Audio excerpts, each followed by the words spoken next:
So let me just preface this by saying, no, I don't think we're going to trade for Anthony Davis, and no, I don't think it would be as simple as what I'm going to outline here. I don't think it's as simple as Olshey just deciding to do what I'm going to explain, but that doesn't mean that the logic behind it isn't reasonable for both sides.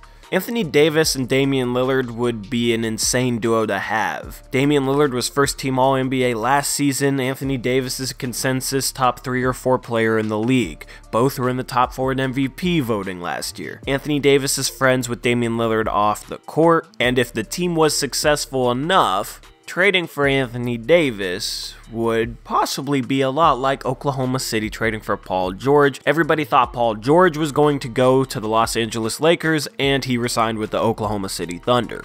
I think it could possibly be the same way if we managed to acquire Anthony Davis. It's the type of move that this franchise needs to try and take that next step towards contention, but it's also one of those moves that you can't be upset if it doesn't happen because of how difficult and how many teams would give up almost their entire roster for Anthony Davis. That's a bidding war of epic proportions. But I'm going to explain one package that I think would work out really well for both the Portland Trail Blazers and the New Orleans Pelicans. That package would be CJ McCollum, Zach Collins, Anthony Simons, Gary Trent Jr., and 3 future first-round picks for Anthony Davis and Solomon Hill. It seems to me that New Orleans isn't really hitting that rebuild button. Yes, they're looking for offers from Julius Randle, Nikola Mirotic, and Etuan Moore. We're going to talk about the first 2, but they plan on keeping Drew Holiday. Drew Holiday's getting up there in age. I believe he's 29 years old, and he's a point guard that they could probably get 2 first-round picks back for. He's a point guard that would definitely draw a lot of attention on the market. However, since they're deciding to keep him, that says to me that they're looking to hold on to players that can help them win.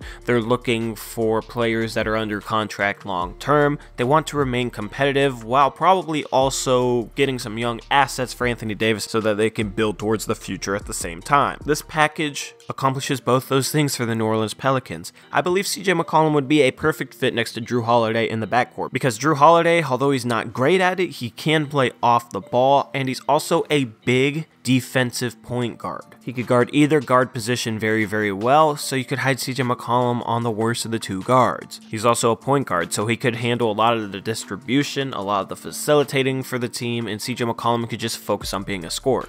But CJ would finally be the #1 scorer on his own team. And if you're the Portland Trail Blazers and Neil Olshey, you're taking CJ McCollum's games from without Damian Lillard from the past year and a half, and you're saying this dude could absolutely be an all-star if he had his own team, if he was the #1 scorer.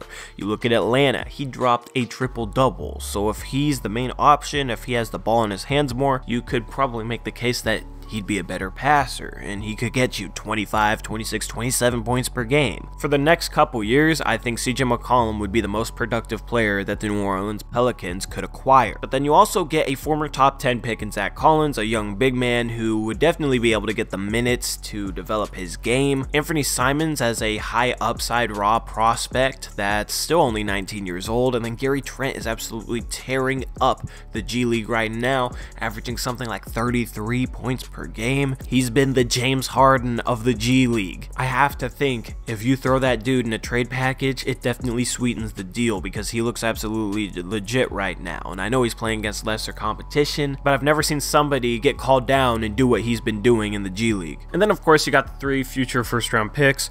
I'd probably make them top 7, top 8 protected. I think that would work out well for both teams. That 2023 pick that we would trade them would maybe need to be a little bit more protected since Dame and AD could be gone by then. But at that point, I think we just completely tank, be looking at top 5 picks. So as long as it's top 5 protected at least. Now, would I give up Jusuf Nurkic in this type of trade package for Anthony Davis? I would not. If we bring in Anthony Davis, we have to be able to win in order for him to stay. And if we trade CJ McCollum and Jusuf Nurkic, then I think we're going to have a tough time being any better than we are right now. And that's not going to be good enough for Anthony Davis. And then he's going to leave. I want a big 3 of Damian Lillard, Anthony Davis, and Jusuf Nurkic. I think that would be a core group that could contend for a title for the next 3 to 5 years if Anthony Davis stayed. But what if Anthony Davis leaves in 2020? Well, that might not be too bad of a thing. We have all these bad contracts right now and they expire in 2020. Evan Turner, Maurice Harkless, and Myers Leonard. We're projected to have CJ McCollum's contract on the book, but if we trade him for Anthony Davis, then Anthony Davis leaves, then that's another $27 million free that we'd have for 2020. With Jusuf Nurkic only making around $12 million a year, combine that with Dame making around $30 million a year, maybe you'd have a couple small minimum level contracts. Maybe you'd be able to keep Gary Trent Jr. in a trade package, so that might be your starting shooting guard going forward, and he'd be on a very cheap contract as well. You'd have at least 50, maybe 60, maybe $70 million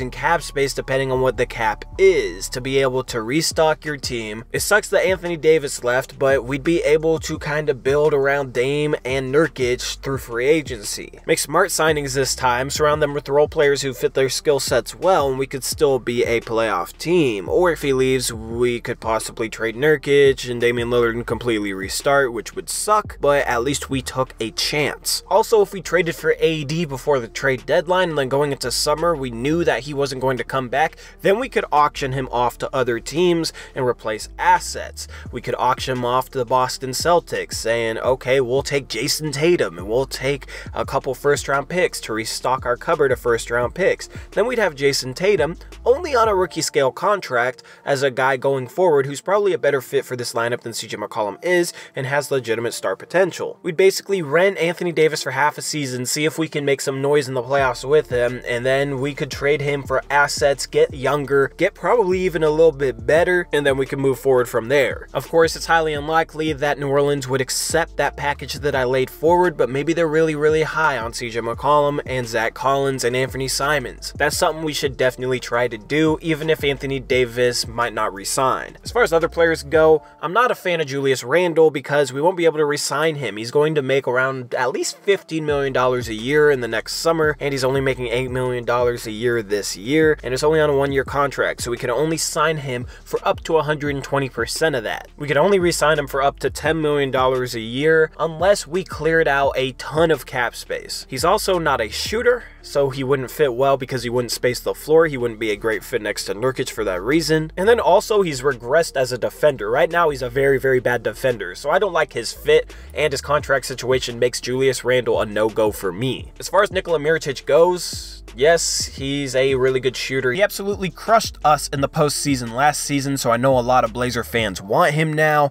but I wouldn't want to just straight up trade a first-round pick for him. I'd want to maybe dump some salary or do something like our first-round pick with Myers Leonard for Nikola Mirotic, as well as their second-round pick, so we'd still have a pick in this year's draft. New Orleans traded Omar Asik, which was not a good contract, as well as a first-round pick for what looked to be a year and a half Nikola Mirotic. Now it's only going to be a half-season Nikola Mirotic, so I don't think he's as valuable as our first-round pick, so we'd need to find a little bit more value elsewhere, whether it be them sending their second-round pick back or us trading them Evan Turner or something like that. Evan Turner, Caleb Swanigan in a first-round pick for Solomon Hill, as well as Nikola Mirotic might be a possibility. We upgraded Evan Turner's $18 million a year to Solomon Hill's $12 million a year, but Solomon Hill is worse, so I wouldn't really want to do that. I wouldn't want Solomon Hill in the rotation at all, but you'd probably look at a little bit more Layman, a little bit more Curry, and a little bit more Al-Farouq Aminu at the 3 with Nikola Mirotic playing the 4, and those guys could replace Evan Turner's minutes in that situation. There's different ways we could structure a Nikola Mirotic deal to get a little bit more value than just straight up trading a first-round pick, so that's something that I'd be in favor for. Having a shooter that's able to shoot his percentage on volume would be crucial. He's not a much better shooter than Aminu, but he shoots a lot more threes, and he's a little bit more of a threat off the bounce. He's just a better all-around offensive threat. Now, he's regressed a little bit defensively, which worries me, but he's not terrible on that end either, so I'd be in favor of Nikola Mirotic coming to the Portland Trail Blazers. Let me know what you guys think of the Anthony Davis trade that I put forward. Would you accept it or would you not? And let me know what you think about those contingencies if we weren't able to bring AD back. Are those good enough contingencies where it mitigates the risk in trading CJ McCollum, Zach Collins, Simons, Trent, and picks for Anthony Davis? Let me know in the comment section below.